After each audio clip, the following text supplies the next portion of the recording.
প্রিয় দেশবাসী, আসসালামু আলাইকুম। জুলাই গণ অভ্যুত্থান জাতির ইতিহাসে এক অসাধারণ অর্জন। এটি অপ্রত্যাশিতভাবে জাতির জীবনে গণতন্ত্র, ন্যায় বিচার ও মানুষের অধিকার প্রতিষ্ঠার সুযোগ এনে দিয়েছে।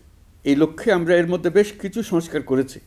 আরও গভীর ও সুদূর প্রসারী সংস্কারের জন্য দেশের সকল রাজনৈতিক দলের ঐকমত্যের ভিত্তিতে জুলাই সনদ প্রণয়ন করেছে। এই জুলাই সনদ বাস্তবায়নের জন্য আপনাদের সম্মতি প্রয়োজন। এর জন্য গণভোটের আয়োজন করা হয়েছে।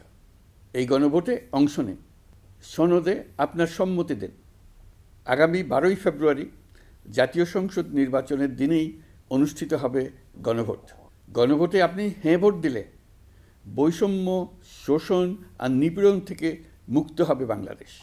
গণভোটে হ্যাঁ ভোট মানে তত্ত্বাবধায়ক সরকার ও নির্বাচন কমিশন গঠনে সরকার ও বিরোধী দল একসঙ্গে কাজ করবে।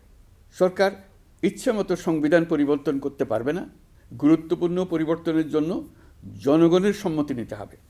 এতে আরও বলা আছে, বিরোধী দল থেকে ডেপুটি স্পিকার ও সংসদের গুরুত্বপূর্ণ কমিটির সভাপতিরা নির্বাচিত হবেন।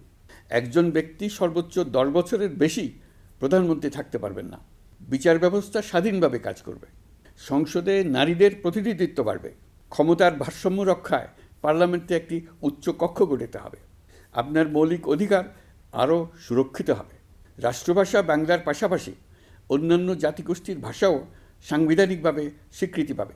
দণ্ডপ্রাপ্ত অপরাধীকে রাষ্ট্রপতি ইচ্ছামতো ক্ষমা করতে পারবেন না। সব ক্ষমতা একজন প্রধানমন্ত্রীর হাতে থাকবে না। এবং এরকম আরও কিছু গুরুত্বপূর্ণ প্রস্তাব এর মধ্যে রয়েছে। আমি আপনাদের সকলের প্রতি আহ্বান জানাই, আগামী নির্বাচনে গণভোটে অংশ নেন। রাষ্ট্রকে আপনার প্রত্যাশা মতো গড়ে তোলার জন্য হেঁতে সিল দেন। নতুন বাংলাদেশ গড়ার চাবি এখন আপনার হাতে। হেঁতে সিল দিলে নতুন বাংলাদেশ গড়ার দরজা খুলে যাবে। হেঁতে আপনি নিজে সিল দেন, আপনার পরিচিত সবাইকে সিল দিতে উদ্বুদ্ধ করুন এবং তাদেরকে ভোট কেন্দ্রে নিয়ে আসুন। দেশ পাল্টে দিন। ইনশাল্লাহ আমরা সবাই মিলে দেশ গড়ার এই সুযোগ নেব। মহান আল্লাহ আমাদের সহায় হন। ধন্যবাদ।